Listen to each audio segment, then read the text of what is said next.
اعوذ باللہ من الشیطان الرجیم بسم اللہ الرحمن الرحیم۔ السلام علیکم ورحمۃ اللہ وبرکاتہ۔ سورہ نوح آیت 15 میں اللہ پاک فرماتے ہیں کہ کیا تم نہیں دیکھتے کہ اللہ نے 7 آسمان اوپر تلے بنائے ہیں؟ کیا تم غور نہیں کرتے کہ اللہ پاک نے 7 آسمان اوپر تلے بنائے ہیں؟ ہر دوسرا آسمان پہلے آسمان سے زیادہ وسیع ہے اور بلند ہے۔ اسی طرح ہر انسان کو ایک منزل سے دوسری منزل پر چڑھنا ہوگا۔ بلندی کے لیے، مقام کے لیے، اونچے درجے کے لیے اللہ پاک فرماتے ہیں کہ آسمان جو تمہیں نظر آ رہا ہے اس کا ایک دروازہ بھی ہے۔ اس دروازے تک پہنچنے کے لیے سیڑھیاں موجود ہیں۔ یہ وہ سیڑھیاں ہیں جن سے فرشتے اور روحیں سفر کرتی ہیں۔ یہی وہ سیڑھیاں ہیں، یہی وہ راستہ ہے جن سے ہر انسان کی روح زمین تک آئی، مگر واپس وہی روحیں جاتی ہیں اس دروازے سے جن کے اعمال نیک ہوئے، ورنہ یہ دروازہ ناشکر گزار بندوں کے لیے جنہوں نے اللہ کے حکموں کا انکار کیا ان کے لیے بند رہے گا، ان کو نہیں دکھے گا۔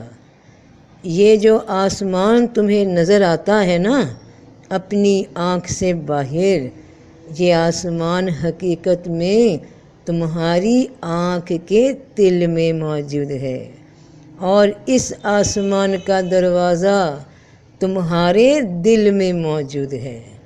تو اللہ پاک فرماتے ہیں کہ جس کو یہ عزت چاہیے، یہ مقام چاہیے، وہ مقام جو وہ کھو چکا جب دنیا میں بھیجا گیا، تو جس کو اس مقام کی تلاش ہو، جو اس دروازے کی تلاش میں ہے، جو اس پہ آسمان کھول دے، تو جو شخص عزت چاہتا ہو سو اللہ ہی کے لیے سب عزت ہے، اسی کی طرف سب پاکیزہ باتیں چڑھتی ہیں اور نیک عمل اس کو بلند کرتا ہے۔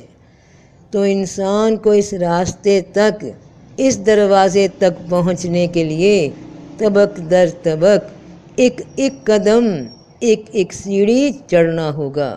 نیک عمل اس کے قدم بڑھاتے جائیں گے یہاں تک کہ وہ اپنے دل کے دروازے تک پہنچ جائے گا، اور پھر وہ آسمان کا دروازہ کھل جائے گا۔ یہاں سے قرب کا سفر شروع ہو جائے گا۔ پہلے آسمان تک سفر نیک اعمال ہیں، وہی وہاں تک پہنچاتے ہیں۔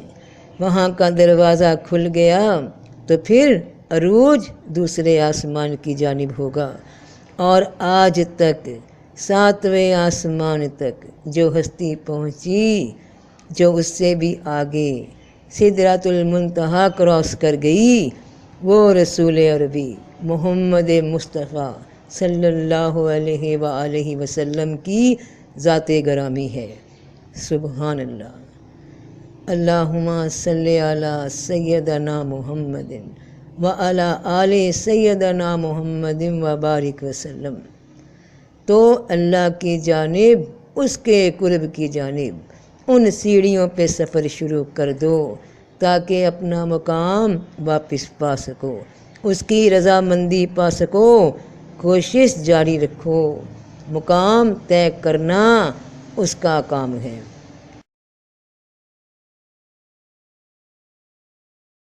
اس کا کام ہے۔